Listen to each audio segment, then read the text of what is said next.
Hey there, dear listener. Tonight we're slipping into the quiet corners of history where the strangest jobs people once did, yes, did, actually existed to be done. It's a little ironic, isn't it? We think of ancient times as all grand empires and heroic battles, yet here we are, about to meet folks whose daily grind was, well, let's just say, peculiarly odd. If you enjoy this kind of thing, wandering through the oddball alleys of the past, maybe give a like or subscribe, but only if you're into it.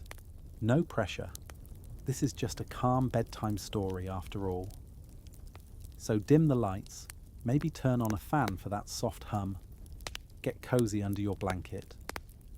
Tonight you're about to drift through ancient history, waking up in strange roles that kept the world turning in ways you'd never expect. Let's begin. You wake up in ancient Rome, the sun barely peeking over the 7 hills. The air carries whiffs of fresh-baked bread, olive oil, and something sour. You're standing by a stone basin on a noisy street, clutching a clay jug. Congratulations, you're a fuller, or to be precise, a urine collector. In Rome, urine was a treasure. Not for sipping, thank the gods, but for cleaning. Wealthy Romans demanded snow-white togas, and laundries known as fulonicae used aged urine to scrub them spotless. The ammonia worked like magic on grease and stains. Your job. Roam the city collecting jugs of, well, let's call it liquid contributions from public latrines or households who saved it just for you. You start your rounds, sandals slapping cobblestones. A butcher waves you over, handing you a sloshing jar with a grin. "Good stuff today," he boasts, like he's offering vintage wine. You nod, suppressing a sigh, wondering how you ended up here. The irony tickles you. Rome, with its aqueducts and marble forums, thrives on this. Emperor Vespasian even taxed your trade, shrugging off critics with, "Money doesn't stink."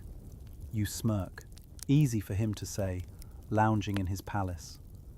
You pass a tavern where men shout about chariot races. A child darts by, nearly toppling your jug. You steady it, heart racing. Spill, and you'll be the laughingstock of the Phalonica. You reach the laundry, pouring your haul into vats where workers stomp clothes in the pungent mix. It's grim, but it keeps Rome dazzling. As you head home, the sunset bathes the city in gold. Your work's humble, but you're part of Rome's shine. You settle into bed, the jug's weight still in your hands, and drift off, oddly content. Let's linger in Rome a bit longer. You're back on that bustling street, jug in hand, the city's pulse around you. The morning's cool, but the sun's climbing, warming the cobblestones. You pass a baker kneading dough, his oven's heat mixing with your jug's sour tang. You visit a latrine, its mosaic floor oddly grand for such a place. A man hums as he contributes, nodding thanks. You pour his offering into your jug, careful not to splash. It's routine now, but you still marvel at the system. Rome's cleanliness hinges on this daily dance. You recall a story, how Nero's wife Poppaea bathed in urine for her skin. You shake your head, amused. Your jug's for togas, not beauty regimens. You weave through alleys, dodging carts, collecting from a widow's home, a tavern, a dye shop. Each jar adds weight, but also purpose. At the Phalonica, workers greet you. You blink awake on a grassy hill in Rome's heart. It's 390 BCE, and you're wrapped in a scratchy wool tunic, holding a basket of grain. A goose waddles up, honking like it owns the place. You're a custodian anserum, keeper of the sacred geese of Juno, goddess of marriage and Rome's protector. These aren't ordinary geese, they're divine. Legend says they saved Rome by squawking when Gallic invaders crept toward the capital. Your job is to pamper them, feed them, groom their feathers, and keep them happy enough to honk at danger. You scatter grain, and the geese swarm, flapping and hissing. One nips your ankle, and you mutter, "You're lucky you're holy." A priestess glides by, her eyes sharp. Juno watches, she warns. You nod, wondering if Juno notices your throbbing ankle. The absurdity hits you. Rome's legions guard its borders, yet you're guarding its feathered alarm system. You refill their water, imagining Gauls fleeing from these loud, waddling sentries. It's ridiculous, but it happened. You stroke a goose's back, feeling a strange kinship. You sit as the sun dips, the hill glowing amber. The geese settle, honking softly. You're no soldier, but you've kept Rome safe in your own way. The breeze carries their murmurs, and you close your eyes, lulled by their sacred fuss. Your days pass in this rhythm. You learn each goose's quirks. The bossy one who steals grain, the shy one who hides behind the shrine. You chuckle at their antics, finding peace in their chaos. The city below hums, and you're its quiet guardian, tethered to these holy birds. You're back on that Roman hill, the geese fussing around you. The air's crisp, dawn painting the sky pink. You toss grain, watching them scramble. One goose, bolder than the rest, struts like a tiny general. You name her Minerva, chuckling at your own whimsy. You brush their feathers, the softness surprising. A feather drifts free, and you tuck it into your belt, your only trophy. The priestess passes again, her gaze softer now. "They're calm today," she notes. You nod, pride flickering. You sit watching Rome wake. Chariots rumble below, smoke curls from hearths. You imagine the Gauls panic, fleeing these honking terrors. The story's old, but it grounds you. You're no hero, but your geese are legends. You spend hours tending them, checking for pests, refilling water. A child from the temple watches shy. You toss her a grain to feed Minerva, her giggle bright. The hill feels alive, and you're its quiet keeper. As stars emerge, you lie on the grass, geese murmuring. Their honks blend with the night, and you drift, your strange duty a lullaby. You stir awake in ancient Egypt, the Nile's breeze brushing your face. It's the reign of Amenhotep III, and you're in a shadowy temple, staring at a stone basin etched with lines. Water drips steadily from a tiny hole. You're a clepsydra keeper, a guardian of time itself. Water clocks tracked hours by how much water flowed out. Priests depended on you for prayer times, rituals, even legal hearings. Your job sounds simple. Refill the basin, check for leaks, adjust for seasonal water flow. But one slip and the temple's schedule crumbles. No pressure. You dip a jar into a canal, careful not to splash. A frog leaps in and you sigh. "Really?" you mutter, fishing it out. You pour the water, watching it drip. The sound is soothing, almost hypnotic. You mark the hours, scratching notes on a papyrus scroll. The irony's delicious. Egypt built pyramids, charted stars, yet time rests on this leaky pot. You picture modern clocks, ticking precise, and smirk. Your dripping basin does the job. You work through dawn, the temple waking around you. Priests chant, incense curls upward. You check the basin again, adjusting a clay plug.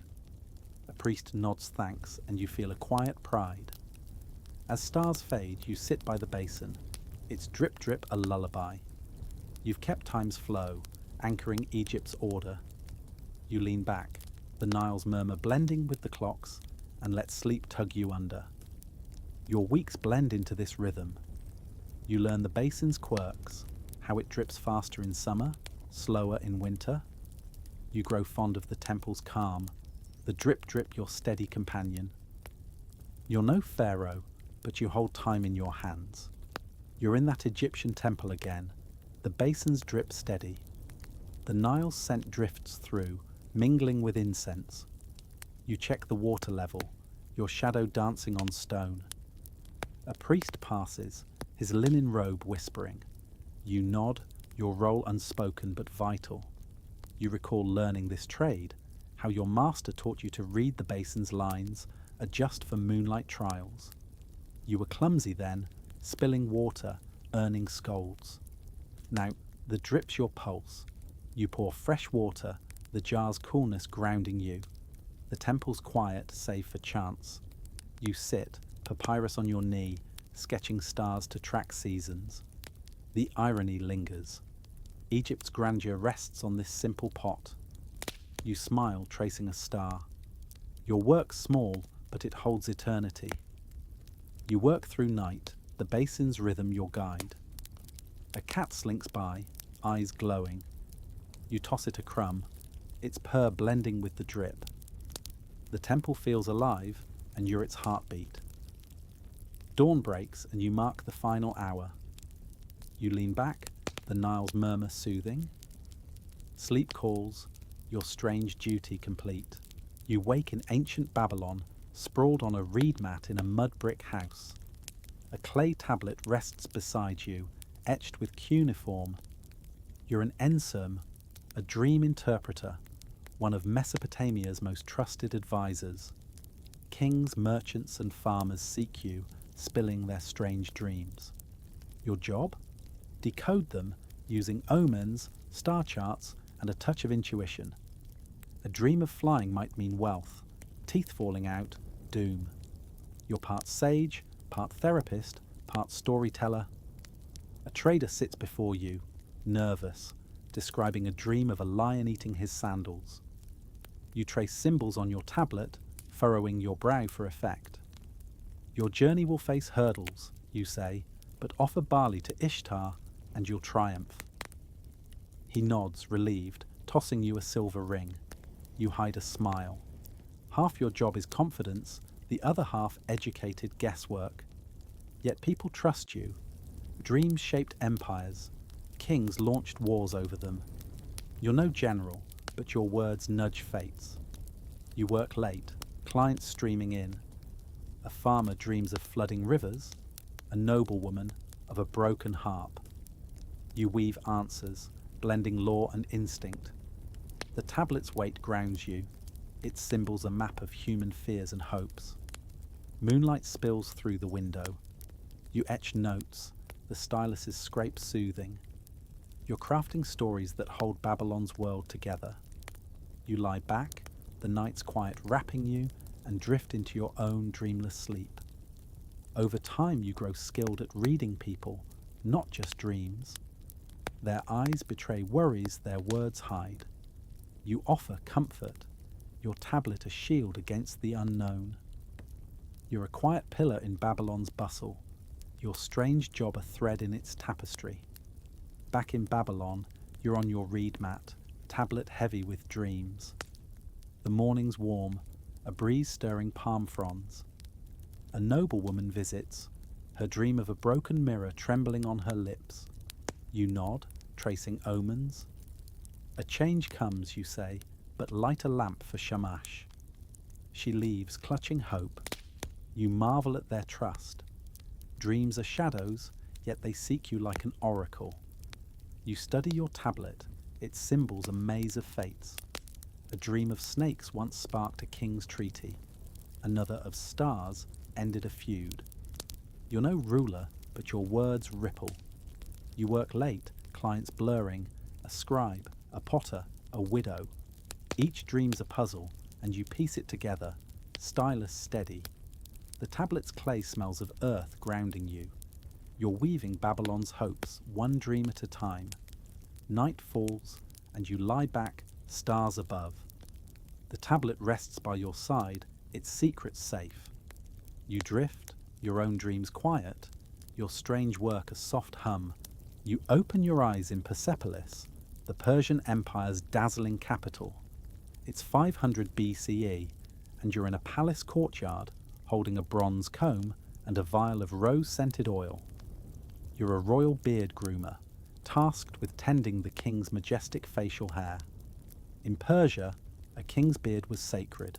Long, curled, and gleaming, it was a symbol of divine power. Your job is to comb, oil, and style it daily, making it rival the gods.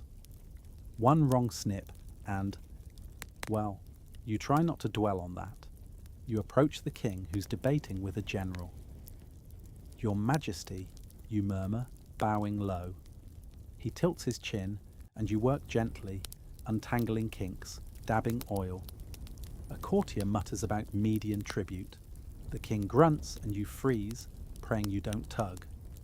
The absurdity's rich. Empires clash, yet here you are, perfecting curls. But you see it. The beard's glow bolsters the king's aura. You're sculpting majesty, one strand at a time. You finish curling the tips with a heated rod. The king nods, a rare smile flickering. You bow, heart easing. The palace hums, silks rustle, goblets clink, and you've played your part. You return daily, learning the beard's quirks, how it frizzes in heat, softens with myrrh. You grow fond of the ritual, the oil's scent calming you. You're no vizier, but your combs shape a king's image, and with it, an empire's. As you leave the palace, stars glitter above. You breathe deeply, the courtyard's quiet wrapping you. Your strange work feels oddly noble, and you slip into sleep, dreaming of perfect curls. You're in Persepolis again, comb in hand, the palace's marble cool underfoot. The king's throne glitters, but your focus is his beard. You mix myrrh into the oil, its scent rich.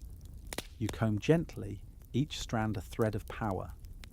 You recall your training, how a master groomer taught you curls, warning of a predecessor banished for a crooked trim. You shudder, but your hands are steady now. The king jests with a satrap, and you smile, keeping rhythm. The court buzzes. Envoys arrive, scribes scribble. You're invisible, yet essential. The beard's glow draws eyes, bolstering the king's divine air. You're no poet, but your combs sing sovereignty. You finish, the king's nod warm. You bow, slipping away. The courtyard's quiet, jasmine blooming. You sit, oil's scent lingering, and feel proud. Your strange work crowns an empire. Sleep calls, the palace fading. You drift, the combs glide echoing, your role a soft whisper in Persia's glory. You wake in Tenochtitlan, the Aztec capital, on a vibrant market day. It's 1450 CE, and you're perched on a stone platform, clutching a codex of bark paper. You're a Tlacochoiwali, a market overseer, tracking cacao beans, the Aztecs' currency. Merchants hawk feathers, jade, and chili peppers. Your job is to ensure fair trades, tallying beans as they change hands. Cheat, and you'll face the emperor's wrath. You're part accountant, part judge, part bean counter. Literally. A weaver bickers with a potter over 10 beans worth of clay. You step in, flipping through your codex. 8 beans, you rule, voice firm. They grumble but comply. You smirk, power in a handful of cocoa. The irony's delicious. Cacao, sacred to the gods, buys turkeys and obsidian. You're guarding an economy built on chocolate. You tally trades, the codex's rustle soothing. A vendor offers you a tamale as thanks, and you nibble it, savouring the moment. The market pulses. Colours swirl, voices blend. You settle disputes, check weights, record taxes. A child sneaks a bean, and you pretend not to notice, chuckling. Your codex grows heavy with notes, each mark a piece of Tenochtitlan's order. As the sun sets, you close the codex, the market quieting. You've kept trade honest, the city thriving. You head home, the beans' faint cocoa scent lingering, and sink into sleep, content. Your days blend into this rhythm. You learn the market's pulse, which vendors haggle hardest, which goods fly fastest. You grow fond of the chaos, your codex a map of lives. You're no warrior, but you hold Tenochtitlan's heart in your hands. You're back in Tenochtitlan, codex open, the market's chaos vibrant. Canoes glide in, laden with maize and turquoise. You tally a trade, 20 beans for a turkey. A merchant winks, offering a bean as thanks. You decline, chuckling. Rules are rules. You recall your first day, overwhelmed by shouts and colours. Now you know each vendor's quirks, the feather seller's bluster, the chilly woman's sharp tongue. You settle a dispute over obsidian. Your codex's marks final. The market hums, and you're its pulse. The irony's sweet. Cacao, the god's gift, buys cloaks and knives. You're no priest, but you guard a sacred flow. You nibble a cacao bean, its bitterness grounding you. The codex grows heavy, each mark a piece of Tenochtitlan's heart. As dusk settles, you close the codex, the market softening.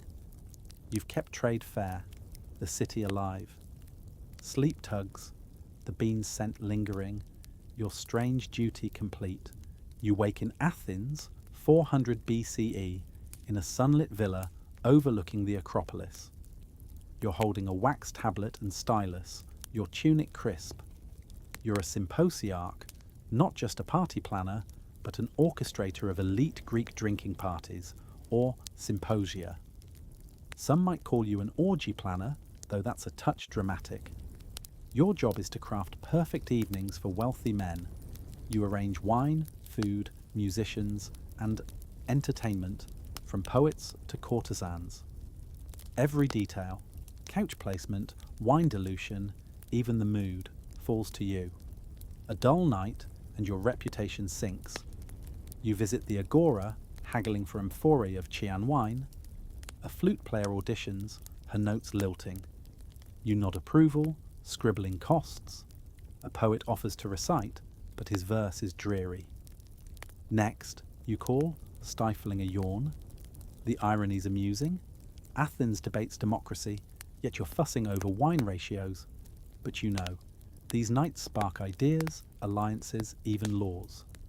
You're no philosopher, but you shape history's quiet moments. The symposium begins. Guests recline, wine flows, laughter rises. A courtesan's jest earns roars, a musician's lyre soothes. You hover, adjusting lamps, signalling servers. The night hums, and you're its conductor. As dawn nears, guests stumble home, praising you. You sit, tablet heavy, and smile. Athens thrives on these nights, and you've woven one perfectly. You drift off, the lyres echo in your ears. Over time you master the art.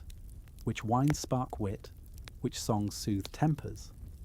You grow fond of the villa's glow, the guests' banter. You're no hero, but your parties bind Athens' soul.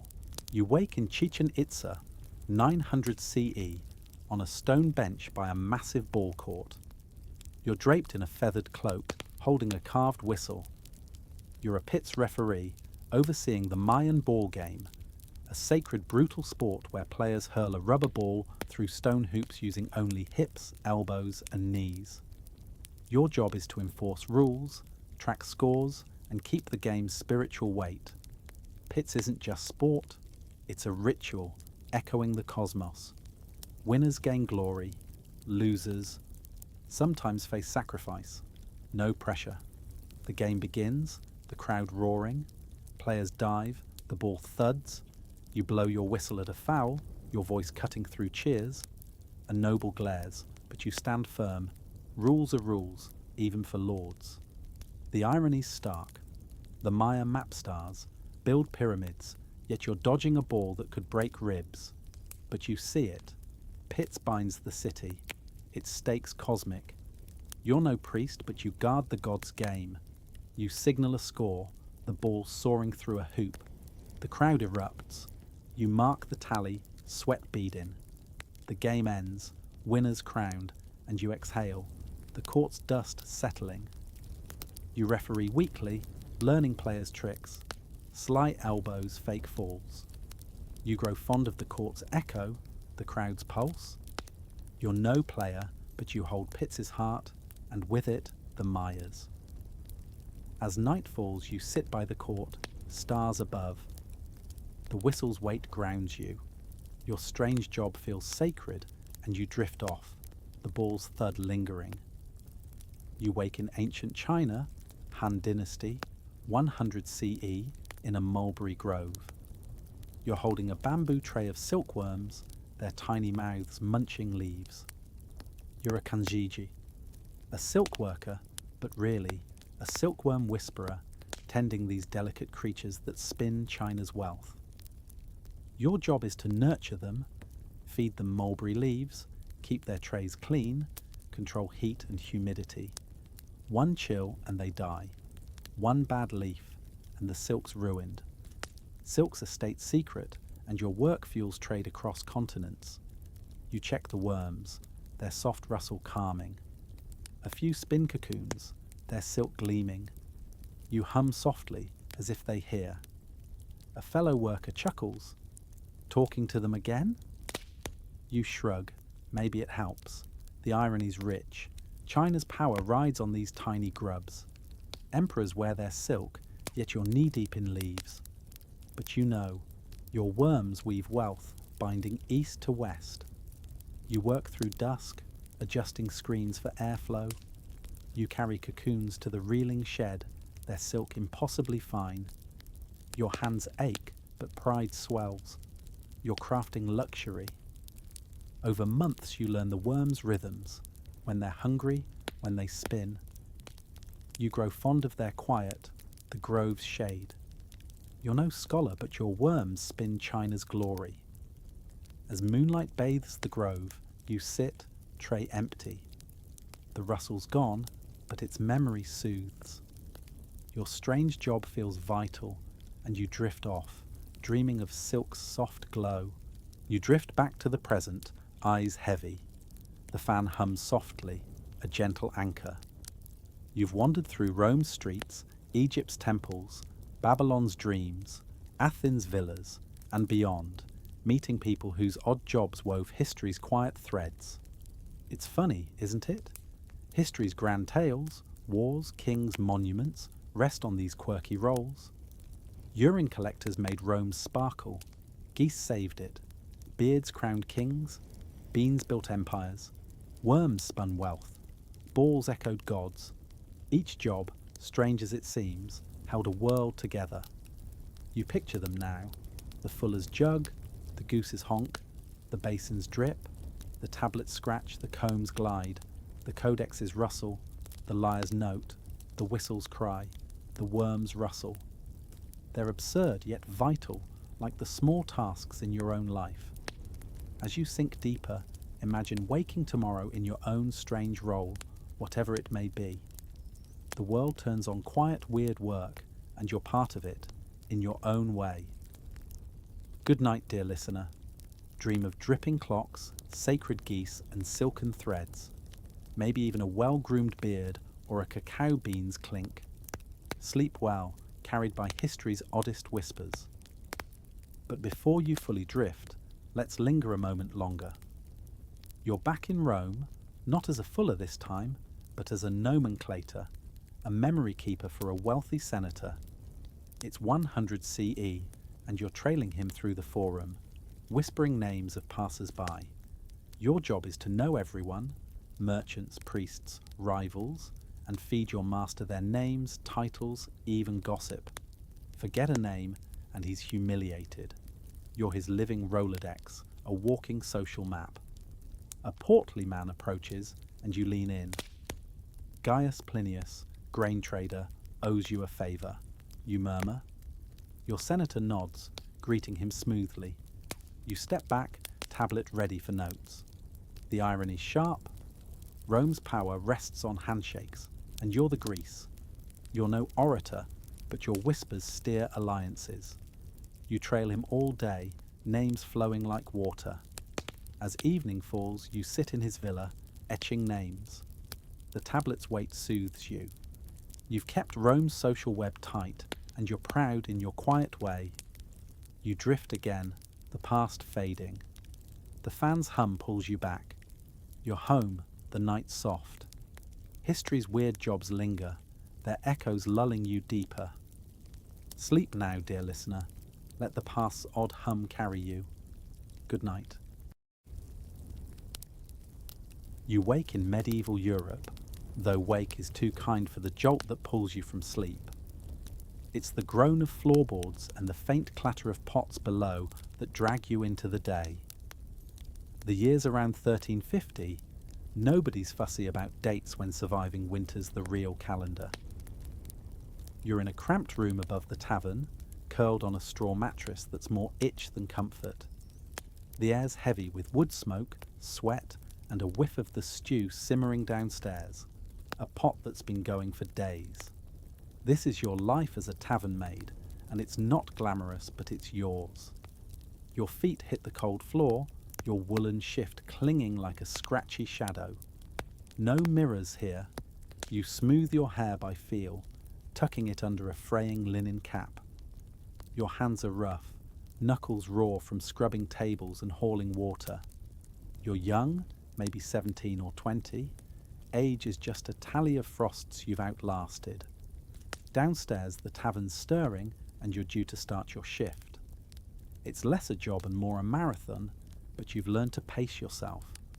The tavern's the pulse of this town, a timber-framed building that leans like it's had too much of its own ale. It's inn, kitchen, gossip hub, and sometimes courtroom, all mashed into one smoky space. You descend the narrow stairs, each step creaking like it's as tired as you, and step into the main room. The fire's crackling, and Hugh, the tavern keeper, a grizzled man with a beard like a bramble, grunts a greeting. It's as warm as it gets. You grab a broom and start sweeping, the day already pulling you along. The floor's a mess of straw and dirt, littered with crumbs, bones, and the rare glint of a dropped coin. You pocket the coin, finders, keepers, and every penny's a small triumph when your wages are mostly pottage and a roof. The broom's bristles are worn to stubs, but you make do, humming a tune from a minstrel who swore he'd write a ballad about you. He didn't. They never do. The dust settles, and you're on to the next task, the tavern's rhythm sinking into your bones. Your day starts before dawn, when the world's cloaked in grey. After sweeping, you head to the well out back, the air sharp enough to bite your cheeks. The bucket's heavy, the rope rough against your palms, and the water's so cold it makes your fingers stiffen. You haul it to the kitchen, where Agnes, the cook, is hacking at a slab of mutton with a knife and a scowl. She's wiry, with a tongue sharper than her blade, muttering about the butcher's prices, as she does every morning. You nod, not because you agree, but because arguing with Agnes is like challenging a storm. You'll lose, and you'll get soaked. She grumbles about onions, and you slip away. The tavern's menu is no feast. There's pottage, a grey sludge of barley, peas, and whatever meat's cheapest, served with bread so dense it could double as a club. Ale's the real draw, brewed in the cellar and stored in leaky barrels that keep the floor damp. It's cloudy, sour, and strong enough to fell a horse. Nobody drinks water, not when the river's a stew of tanner's waste and worse. You've seen what floats downstream, and it's not trout. You set the water by the fire to warm, shuddering at the thought. By mid-morning, the first customers trickle in. What the blacksmith, reeking of soot, pays on time and takes his ale with a nod. Joan the egg seller trades gossip like it's gold, her stories fresher than her wares. You serve them ale and bread, dodging Watt's clumsy compliments with a practiced smile.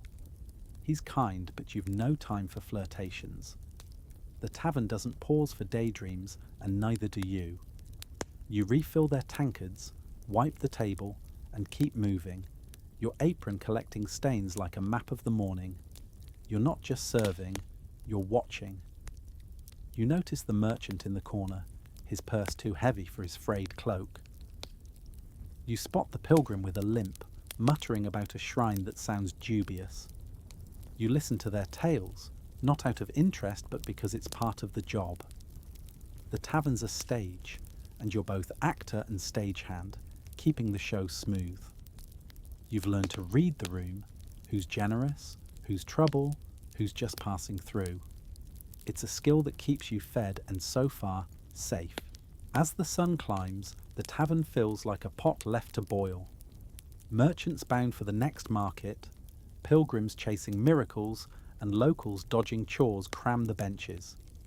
You're a blur now, balancing trays of tankards, refilling pottage bowls, and wiping spills before they soak the tables. Your feet ache, your apron's a canvas of stains, but you keep moving. Stopping's a luxury for someone with fewer calluses. The noise is relentless. Laughter, arguments, the occasional loot from a minstrel angling for a free meal. You've heard every story twice. The merchant who saw a dragon, probably a cow in the mist. The pilgrim swearing a saint's toe bone cured his bunions. You nod, you smile, you pour. Listening's half the job, even if you're only half listening. The other half's watching the pickpocket eyeing a drunk's purse, so you accidentally bump the table to scare him off. You pour from the good barrel for the noble in plain clothes, hoping for a tip. You're not just a maid, you're a strategist in a stained shift. Trouble brews like the ale. Two farmers shout over a stolen pig, their faces redder than the fire. You slide between them with a tray, offering free ale to cool their tempers. It works. Ale's a great peacemaker. But you know the pig's probably bacon by now, and the fight's about pride, not pork. You've seen men brawl over less, and you're quick with a jest or a bread crust to keep the peace. Save your fists for the harvest, you say, and they laugh, tension easing. You don't get paid enough for broken benches. You're sharp too. You notice the merchant's apprentice slipping a coin under the table to a shifty stranger. You don't speak, but you file it away. Information's as good as coin in a tavern, and you've got a knack for collecting both. You're not spying, just surviving. The tavern's a chessboard, and you're a pawn who dodges the knights, your eyes missing nothing as you weave through the crowd. The midday rush doesn't fade, it shifts. The tavern's a cauldron of sweat, smoke, and stories, and you're still in the thick of it. A knight stumbles in, his ego bigger than his purse, demanding wine you don't have. You offer ale instead, your smile sharp enough to cut through his complaints. He grumbles but drinks, muttering about the king's court. They always drink. You've learned that about men with swords. You know the crowd by heart, who tips, who grabs, who's one drink from a fight.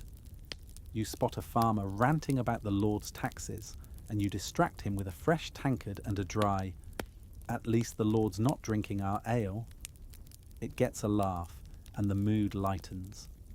A minstrel strums a bawdy tune, the room roaring. You toss him a crust, not out of kindness, but to keep him playing. A distracted crowd's a manageable one. You're not just serving ale, you're managing a fragile piece, and you're good at it. You've seen what happens when that piece breaks.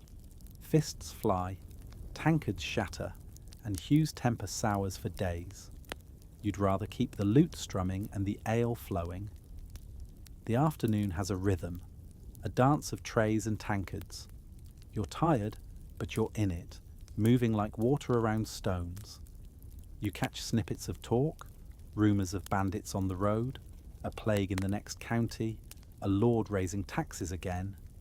You don't dwell on them. The tavern's your world, and you've got enough to handle without borrowing tomorrow's troubles. A pilgrim pauses, slipping a relic, a dubious-looking bone, under his cloak. You say nothing. The tavern sees all sins, and you're no priest. You refill a merchant's cup, dodge a wandering hand, and keep the day spinning. You've learned to hide your weariness, your steps light despite the ache in your feet. The tavern's endless, but so are you. By evening, the tavern transforms. The fire's roaring, candles drip wax, and the air's thick with stories and smoke.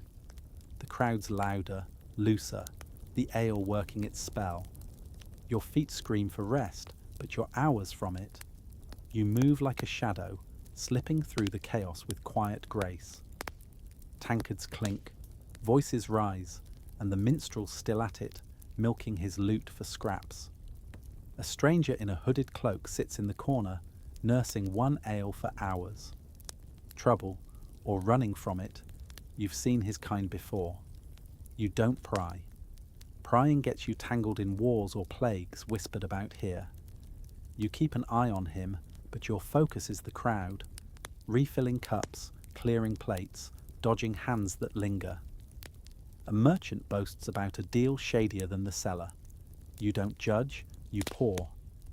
Everyone's got a hustle, including you. Yours is keeping this place from burning, figuratively and sometimes literally. You've seen sparks fly from spilled candles and spilled tempers. Both are bad for business. You're quick to snuff a flame or a fight, and the tavern keeps humming. The minstrel's song turns mournful, and the room quiets for a moment. You pause, feeling the day's weight. Your back aches, your hands raw, but you're still here, still moving. You're tougher than you look, and you know it. The tavern's taught you that, along with lessons you never sought. You've learned to read people like a monk reads scripture. Every glance, every slur, every coin left too casually tells a story. You're no scholar, but you're wise in this creaking, ale-soaked world. You catch a pilgrim's muttered prayer, a merchant's whispered deal, a drunk's confession to no one. You file it all away, not because you care, but because knowledge keeps you safe. The evening deepens, and the tavern's glow softens, though the work doesn't. The crowd's a mix, some loud, some slurring, some slumped, their tankards empty as their purses. You're weaving through, collecting mugs, wiping tables, dodging hands that mistake you for part of the night's fun. Your smile stays steady, a shield honed by countless nights like this. A quick word, a sidestep, and you're past, leaving a drunk muttering to his ale. You've learned to move like a breeze, felt but untouchable. A group of travellers huddle by the fire, their voices low. You catch fragments, a bridge washed out on the road to York, a lord's men raiding villages for recruits, whispers of a sickness creeping closer. You don't linger. Eavesdropping's a habit, but so is staying out of trouble. You've enough to carry without the world's woes. You refill their cups, offer a bread crust to the loudest, and move on, your apron heavier with crumbs and secrets. The minstrel's gone, his lute silent, off to charm another tavern's scraps. A local takes up the song, his voice rough but earnest, crooning about a maiden and a knight. You roll your eyes. Maidens in songs don't scrub pots or dodge drunks. Still, you let him sing. It keeps the room calm. A calm room means fewer fights, and fewer fights mean you might rest before midnight. You nudge a swaying pilgrim toward the door, his relic clinking under his cloak. He mumbles thanks, or maybe a prayer, and stumbles into the night. You're bone-tired, your legs heavy, your hands stinging from a day of hauling and scrubbing. But you hide it, your steps light, your smile a reflex. Hugh's behind the bar, counting coins, muttering about the tax collector due soon. You don't ask about wages. You'll get them when he's not sour, which might be never. You focus on small victories, the bread in your apron, the halfpenny under a bench, the fight you stopped with a dry, punch the pig, not each other. These are your treasures, hard won and enough for now. The late hours have a rhythm, slower but relentless. You're the tavern's heartbeat, keeping it steady as the crowd thins. A merchant lingers, boasting to no one about a deal that sounds like trouble. You pour his last ale, knowing he'll tip well if you nod at the right moment. You're not just a maid, you're a keeper of secrets, a weaver of peace, a shadow that holds the chaos together. The crowd dwindles to a few stragglers, their snores louder than their stories. The fire's down to embers, casting a soft glow over the room. You clear the last tankards, sweep the straw, again, and help Agnes scrub pots, her muttering now a weary hum like a lullaby for the exhausted. Hugh locks the coin box, his grumbling about taxes fading into the night. You don't ask for your share. Patience, or maybe resignation, keeps you quiet. The tavern's still, just the crackle of embers and the creak of settling wood. You sit by the hearth, nibbling a scrap of bread you saved, letting the warmth ease your aching hands. Your mind drifts, replaying the day's moments, the merchant's shady deal, the pilgrim's dubious relic, the stranger who left without a word. You wonder about the world beyond, cities you'll never see, shrines you'll never visit, dragons that might just be cows in the fog. It's not longing, just a flicker of curiosity, soft as the dying fire. You're not bitter. The tavern's hard, but it's home. A roof, a fire, a belly rarely empty. You've seen knights humbled by ale, merchants outwitted by peasants, pilgrims praying by day and sinning by night. The tavern's a school, teaching you to read eyes, turn fights into laughs, stretch a penny into a meal. You're not rich, not free, but you're sharp, worth more than gold here. You think of the day's triumphs, the coin you pocketed, the noble's nod for the good ale, Agnes's fleeting smile when you praised her pottage. These are your wealth, small but yours. The quiet feels like a gift, rare and fleeting. You linger by the hearth, the warmth a small rebellion against the cold waiting upstairs. You've learned to find joy in the cracks, sunlight through a warped shutter, a laugh snatched from a brawl, a crust of bread saved for later.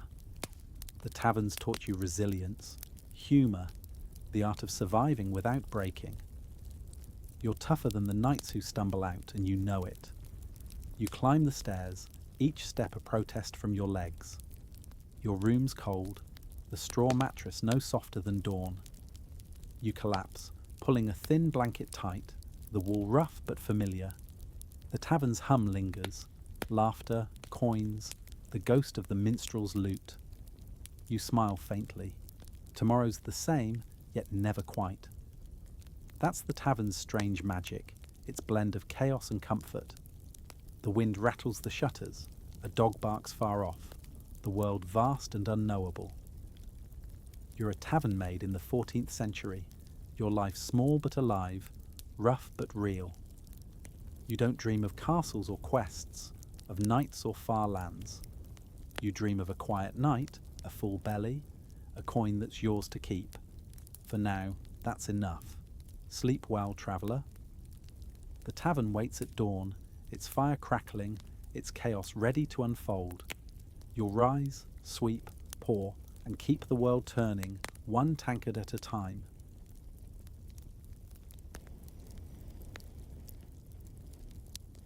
A peculiar crease in history's pages, one you won't find in gilded textbooks or murmured at polite suppers. Picture this. It's the early 1800s, and while most folks dream of respectable trades, baker, weaver, perhaps a farrier hammering horseshoes, some are out there, under a sliver of moonlight, clutching a shovel and chasing a career as a professional grave robber. Yes, digging up the departed was for a time a proper job. Not the sort you'd boast about at the village inn, but a living all the same. Isn't it oddly, almost absurdly human that even the dead could keep someone's hearth burning? If you enjoy these quiet, meandering tales of history's stranger corners, stories that feel like a secret whispered by lamplight, maybe like and subscribe. But only if you're in the mood. No rush. This is a bedtime story after all. So dim the lights, maybe turn on a fan for that gentle hum, like a breeze rustling through a churchyard's yews, and let's slip into a world where the dead, in their silent way, kept a few souls fed and clothed. You ready? Let's begin. You wake up in Georgian England around 1820, in a London that thrums with life and grit. The air is heavy with coal smoke, sharp and acrid, mingling with the damp, musty scent of wool cloaks and rain-soaked streets. Your boots squelch into muddy cobblestones as you pull your collar tight against a chill that seems to seep from the city's bones. London is a study in contrasts. Gilded carriages clatter past soot-blackened tenements, their wheels splashing through puddles that shimmer with the flicker of gaslights. Street vendors hawk pies with fillings you'd rather not question, their voices weaving into the chatter of merchants, the cries of rag pickers, and the distant clang of a blacksmith's hammer. Life here is vibrant, raw, and a touch grim, like a painting with too much shadow. You pause at a corner, catching snippets of talk from passers-by, politics, cholera, the price of bread. But there's another thread, quieter, almost hushed, whispers of a trade that thrives when the city sleeps, when the only witnesses are owls perched in churchyard elms and stray dogs slinking through alleys. Grave robbing, or as its practitioners call it, resurrectionism. It's a polished name for a job that's anything but sneaking into cemeteries, spade in hand, to coax the recently deceased from their eternal rest. Why would anyone choose this? You wonder, your breath fogging in the cool dawn air. It's not for thrills or a love of midnight rambles. It's colder, simpler. Supply and demand, the oldest rule in the book. Medicine in this age is growing bold. Surgeons want to unravel the human body, its muscles, bones, and hidden workings, not just prod it with leeches and prey. But there's a snag. To study a body, you need a body. And the law isn't handing them out like market day pamphlets. The only legal cadavers come from executed criminals, and those are scarce. Maybe a dozen hanged murderers a year in London, fewer if the courts are feeling merciful. Meanwhile, medical schools are sprouting like mushrooms after a storm. Edinburgh, Glasgow, London, even smaller towns with dreams of surgical fame. Each school needs hundreds of bodies annually for students to dissect and practice. Do the math, and you'll see the gap. Demand outstrips supply by a coffin's width. So, you begin to grasp why someone might trade a warm bed for a cold graveyard. It's not glamorous, but it pays. A fresh body could fetch 5 to 20 guineas, enough to buy bread, ale, and a roof for months, in a city where rent is relentless and coal is dear. For a labourer scraping by, it's a lifeline, assuming you can stomach the smell, or the ghost stories that creep into your thoughts as the wind moans through the gravestones. You pass a churchyard gate, its iron creaking in the breeze, and wonder what it's like to cross that threshold with a shovel instead of a prayer. You decide to learn more about this shadowy trade, following a tip to a tavern called the Black Dog, tucked in a narrow alley where the cobblestones glisten with something you hope is just rainwater. Inside, the air is thick with pipe smoke and the sour tang of spilled ale. The patrons keep their voices low, their eyes flicking to the door like nervous sparrows. You spot him at a corner table. Tom, a wiry man with a crooked grin and hands etched with dirt. He's no villain, just a fellow with bills to pay and a skill most would rather not claim. First rule, Tom says, leaning close, his voice a soft rasp, is you don't dig up anyone too famous. No lords, no duchesses, no one the papers will howl about. Stick to the pauper's plot. Those poor souls don't have kin to make trouble. He winks, but there's a hardness in his eyes, like someone who's seen too many moonless nights. You sip your ale, which tastes like it was brewed with regret, and listen as Tom lays out the craft with the calm precision of a tailor discussing seams. You need a dark night, no full moons to betray you. A wooden spade keeps the noise down, unlike those clanging metal ones.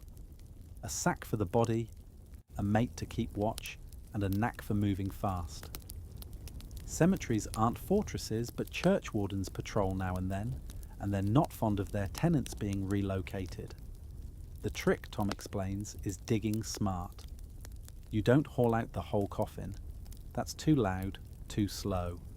Instead, you shovel down to the head end, crack the lid with a crowbar, loop a rope around the body, and pull. It's grimly efficient. In and out in under an hour, provided the ground isn't frozen and the deceased isn't, well, stubbornly stiff. You wince, but Tom shrugs, his grin widening. Ever worry about ghosts? You ask, half joking. He chuckles, a low, dry sound. Ghosts don't pay my rent. Besides, the dead are quieter than my landlord. There's a twinkle in his eye, but you suspect he's checked under his bed more than once. He tells you about a night when the wind howled so fiercely he swore he heard voices, only to realise it was just a loose shutter. Still, he admits, it's hard not to imagine eyes watching from the shadows. Tom's not alone in this game. Across Britain, dozens, maybe hundreds, of resurrectionists ply their trade. Some work solo, slipping through graveyards like phantoms. Others form gangs, splitting profits and risks. They supply not just London, but Edinburgh, Dublin, even sleepy towns with medical ambitions. It's a shadow economy, with middlemen who barter with surgeons in back rooms, no questions asked, no receipts offered. You marvel at the grim entrepreneurship, a market as old as death itself. But it's not a beloved trade. The public loathes resurrectionists, call them body snatchers, sack-em-up men, or worse. They're less popular than tax collectors, which is saying something. Families guard their loved ones' graves, hiring watchmen or investing in mort safes. Iron cages bolted over coffins. You smirk at the irony. Even in death, the wealthy get better locks. Tom shakes his head at the thought, muttering about a time he nearly got caught because a mort safe was mislabeled as a pauper's plot. Cost me a night's work, he grumbles, but there's a wry amusement in his voice.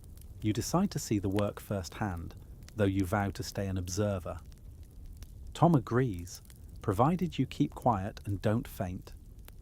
It's past midnight when you meet him and his mate, Ned, a burly man with a face like weathered stone, at the edge of a cemetery on London's outskirts. The air smells of damp earth and decay, with a faint sweetness that churns your stomach. The city is as quiet as it gets, save for a distant dog's bark and the rustle of leaves in the wind. The graveyard is a patchwork of tilting headstones and sunken plots, the paupers section marked by rough wooden crosses. Tom and Ned move like they've done this 100 times. The wooden spade bites into the soft, rain-soaked soil, each scoop muffled by the night.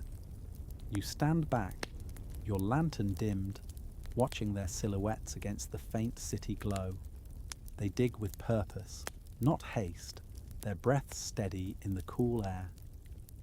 You notice the little things, the way Tom pauses to wipe sweat from his brow, the soft clink of Ned's crowbar against a stone, the way the earth smells fresher as they dig deeper. It's strangely methodical, like harvesting crops, except the yield is, well, not potatoes. You try to focus on the stars peeking through the clouds, but your eyes keep drifting to the growing pile of dirt beside the grave. Soon they reach the coffin. A quick crack of the lid, a tug of the rope, and out comes the body, wrapped in a sack like a bundle of laundry. You try not to look too closely, but you catch a glimpse of pale cloth in the lantern's flicker. They're gone in under an hour, vanishing into the fog with their prize. You're left alone, the silence pressing in, wondering how anyone could make this a routine. Back at the Black Dog, Tom buys you a drink, his thanks for not bolting. He tells you about the golden age of their trade, the early 1800s, when demand for bodies was at its peak. Medical science is booming, with surgeons like John Hunter and Astley Cooper becoming near celebrities, at least among those who read medical journals. They're saving lives with new techniques, mapping the body's secrets. But their supply chain is less than savoury. Some surgeons, Tom confides, are more than customers. They're partners in all but name, tipping off resurrectionists about fresh burials or pretending not to notice when a body arrives dusted with graveyard dirt. It's a symbiotic dance, like crows picking at a carcass, mutually beneficial if grotesque. You find it ironic. Medicine, this noble pursuit, rests on a foundation of crime and necessity. Society applauds the surgeon's skill while clutching its pearls at disturbed graves. It's a contradiction wrapped in a shroud. The trade isn't all camaraderie, though. Resurrectionists compete fiercely, sabotaging each other's digs or stealing bodies from rivals. Some bribe sextons for burial schedules, others lurk at funerals to scout their next job.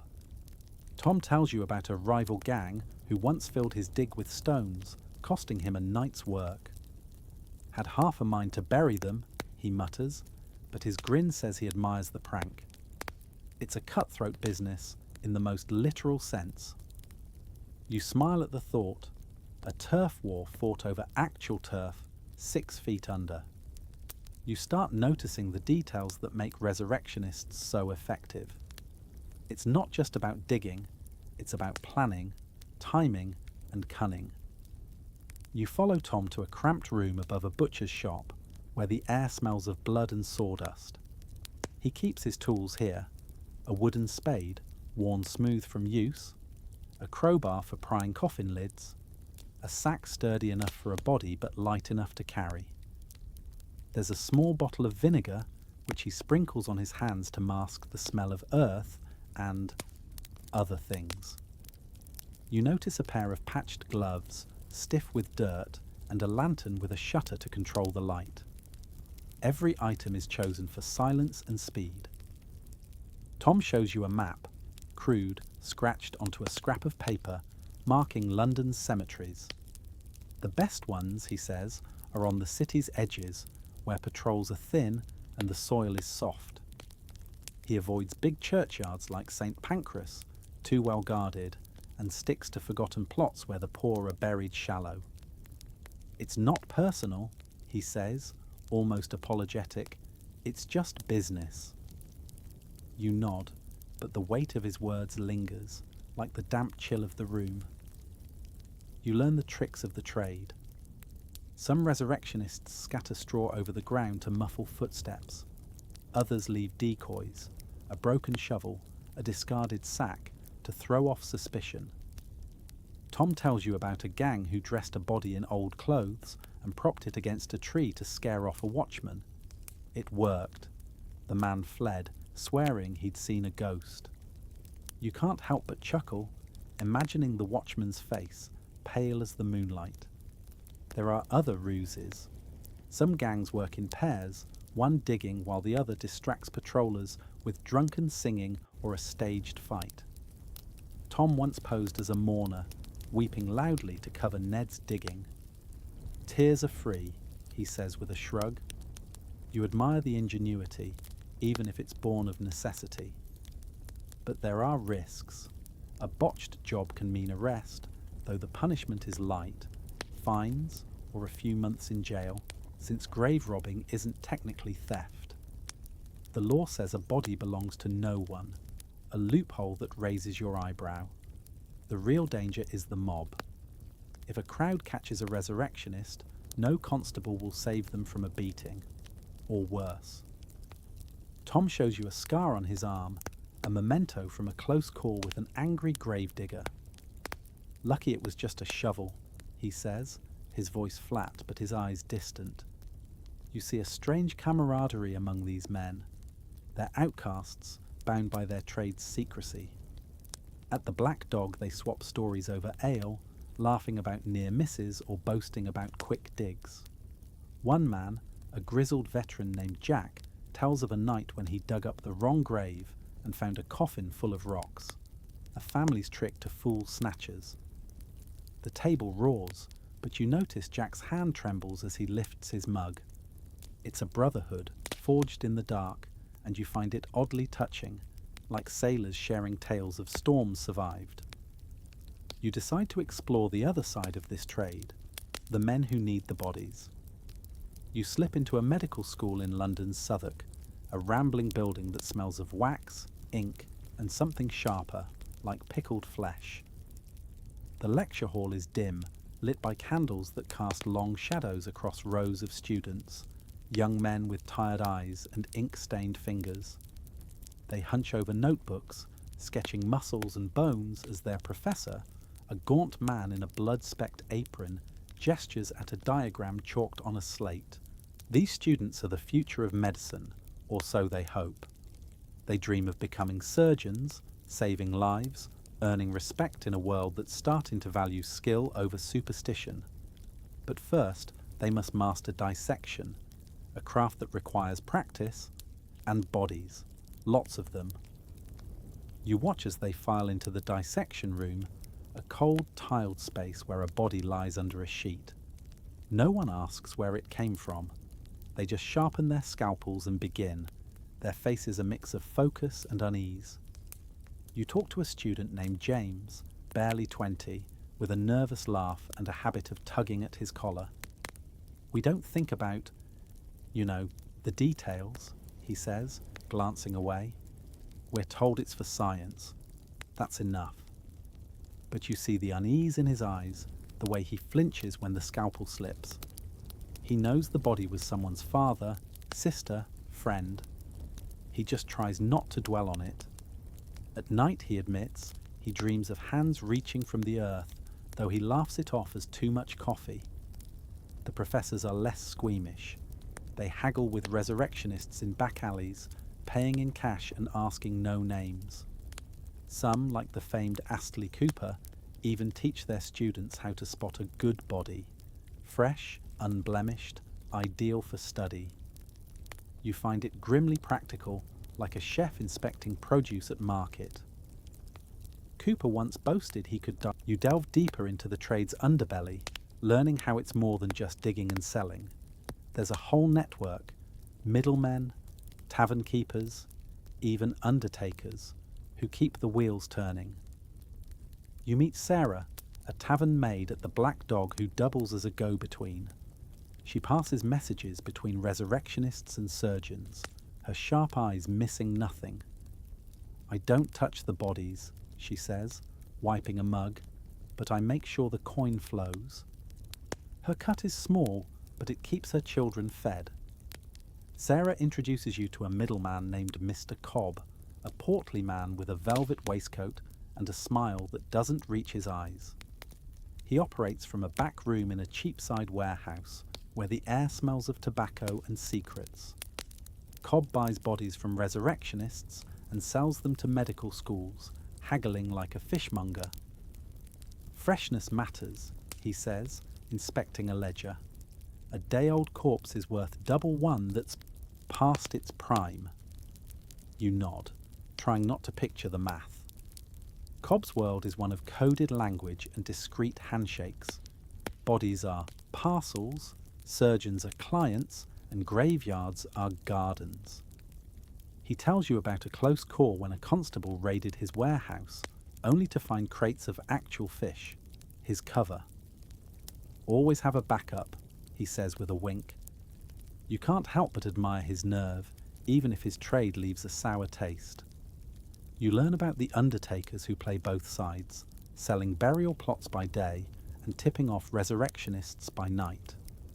One, a wiry man named Mr. Finch, boasts he can spot a good body at a funeral, fresh, unembalmed, perfect for dissection. He meets Tom at a coffee house, slipping him a note with a burial's details. It's just business, Finch says, sipping his tea. You wonder how he sleeps, but his steady hands suggest he's made peace with it. The underworld extends to the docks, where some resurrectionists smuggle bodies to foreign schools. You hear of a gang caught with a barrel labelled pickled herring, only to reveal a corpse packed in salt. The story makes you chuckle, despite the grimness. It's a dark kind of ingenuity, and you marvel at how far the trade reaches. As the years pass, you notice the trade growing uglier. By the late 1820s, demand for bodies is insatiable. Some resurrectionists get creative. You hear whispers of burking, a word that sends a shiver through you. It comes from William Burke and William Hare, two men in Edinburgh who took the trade to a gruesome extreme. They didn't bother with graves. Instead, they lured vulnerable souls, the homeless, the drunk, the desperate, into their lodging house, plied them with whiskey, and smothered them. 16 bodies sold to Dr. Robert Knox, no shovels required. You're horrified but not shocked. Money erodes morals like water on stone. Their trial in 1828 is a sensation, splashed across newspapers like a Gothic novel. Burke is hanged, his body, ironically, dissected for science. Hare turns informant, slipping away with his life, if not his soul. Knox escapes punishment but not scandal, his name tainted. The public is outraged, and grave robbing seems almost quaint compared to murder for profit. You find it grimly ironic. Burke and Hare weren't true resurrectionists. They skipped the digging entirely. Yet their crimes cast a shadow, making every shovel wielder look like a killer. You visit a tavern where Tom and his mates curse Burke's name, fearing the backlash. We're thieves, not murderers, Ned growls, slamming his mug. You nod, but the line feels thinner than they'd like. The scandal fuels new fears. Cemeteries become fortresses, bristling with watchtowers and armed guards. You see a poster offering a reward for body snatchers, dead or alive, and wonder how Tom keeps going. He shrugs, saying it's all he knows. But you notice his hands shake when he lights his pipe, a crack in his usual bravado. You learn that grave robbing isn't just a British quirk. Across Europe and beyond, similar trades thrive where medicine outpaces morality. In Paris, you hear of chasseurs de cadavres, cadaver hunters, who supply hospitals with bodies from unmarked graves. In America, medical schools in New York and Philadelphia rely on shadowy figures who raid potters' fields. You read about a riot in New York when a crowd found a medical school's stash of bodies, dragging them through the streets. The image is grim, but you see the same pattern. Progress demands sacrifices, and the poor pay the price. In India, colonial surgeons barter for bodies, often ignoring local customs. You hear of a British doctor in Calcutta who paid for corpses from cremation grounds, sparking outrage among locals. It's a reminder that the trade's roots are deep, tied to power and greed as much as science. You visit Edinburgh, Britain's medical capital, where the trade is fiercer than in London. The city's anatomy schools are world-renowned, attracting students from across the globe. But the supply of bodies is tighter, thanks to stricter laws and nosier locals.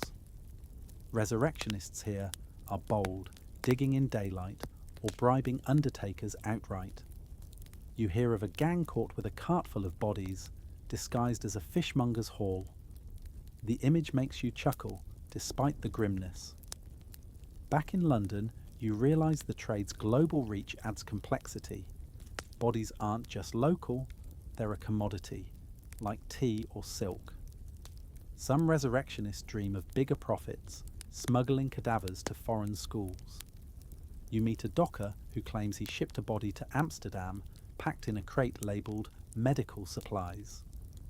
He laughs, but his eyes are wary, as if expecting a constable's knock. It's a dark globalisation, and you marvel at its scope. By 1832, you're back in London, watching the world shift. The Burke and Hare scandal, along with other high-profile cases, has pushed Parliament to act. The Anatomy Act is passed, a law with a dull name but seismic impact. It allows medical schools to claim unclaimed bodies, those of the poor, the workhouse dead, the forgotten. Suddenly, there's a legal supply of cadavers, and the resurrectionists' trade collapses like a poorly dug grave. You feel a mix of relief and melancholy. Grave robbing was never noble, but it was practical. It filled a gap society refused to face. Now, that gap is closed, but at a cost. The poor, as always, pay the price, their bodies dissected without consent. You visit a workhouse where the air is thick with despair and hear whispers of fear. No one wants to end up on a surgeon's table. It's progress, you muse, but it's rarely clean. Tom, your old friend, has moved on. You find him at a dockside tavern, hauling coal instead of corpses. The work is harder, the pay worse, but he seems lighter. No more midnight shifts, he says with a grin, though I miss the quiet. You nod, wondering if he means the graveyard silence or something deeper. He tells you about his new life, sharing a cramped room with his sister and her children. It's tough but honest, and he sleeps better, or so he claims. You reflect on the trade's end. Some resurrectionists turn to other crimes, burglary, smuggling, while others faded into obscurity. A few, like Tom, found honest work, though it's a hard climb. You wonder what became of Ned, Sarah, Mr. Cobb. Their world is gone, swept away by a law that solved one problem but created others. You ponder the resurrectionist's legacy, a shadow cast across medicine's history. The Anatomy Act didn't just end grave robbing, it reshaped the field. Surgeons, freed from reliance on body snatchers, could train more students, refine their skills, and save more lives. You visit a hospital where a young surgeon, trained in the post-act era, performs a delicate operation. The patient lives, and you see the fruit of those dark years, knowledge bought with shovels and secrets. But the act deepened class divides. The poor bore the brunt of dissection, their bodies claimed without consent. You read a pamphlet by a reformer decrying the law, calling it a tax on the destitute. It's a fair point, and you wonder if the resurrectionists ever imagined their work would fuel such debates. Probably not.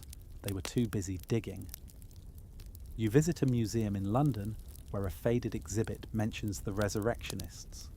There's a wooden spade, a mort-safe diagram, even a letter from a surgeon thanking his suppliers. It's a small nod to a trade that shaped history, but it's buried in a corner, overlooked by most. You smile, finding it fitting. The resurrectionists, even in memory, are a quiet footnote. You think about the moral tangle they left behind. Was their work wrong, or just necessary? You recall Tom's shrug, his matter-of-fact way of seeing it as a job. Maybe that's the truth. They were ordinary people in an extraordinary time, doing what they could to survive. It's a human story, flawed and messy, like the city they called home. You take one last walk through a London cemetery, years after the act. The air is softer now, the fear of body snatchers fading like a bad dream. The graves are quiet, tended by families who no longer need to stand guard. You pass a pauper's plot, its soil undisturbed, and feel a strange peace. The resurrectionists are gone, their shovels retired, their tales half forgotten. You pause by a weathered headstone, its inscription worn but legible. Rest in peace. It's a simple wish, but it feels profound after all you've seen. You think of Tom, Ned, James, Sarah, the people who lived in the trade's shadow, each navigating its moral greyness in their own way. They weren't monsters or saints, just folks caught in a strange crease of history where science and superstition clashed. You notice a groundskeeper sweeping leaves, his broom a soft rhythm against the silence. He nods as you pass, his face calm, untroubled by the ghosts of the past. You smile, grateful for the quiet, and head toward the gate. The city hums beyond, alive with new dreams and dilemmas. The resurrectionist world is gone, but its echoes linger, a reminder that progress is a path paved with hard choices. You're back in your bed now, the fan's soft hum blending with the faint patter of rain outside. The story of the resurrectionists lingers, like mist curling through a churchyard. They weren't heroes or villains, just people caught in a strange fold of history where science dared to tread on sacred ground. Their world feels distant, yet familiar. A reminder that progress often comes with a few skeletons buried in the shadows.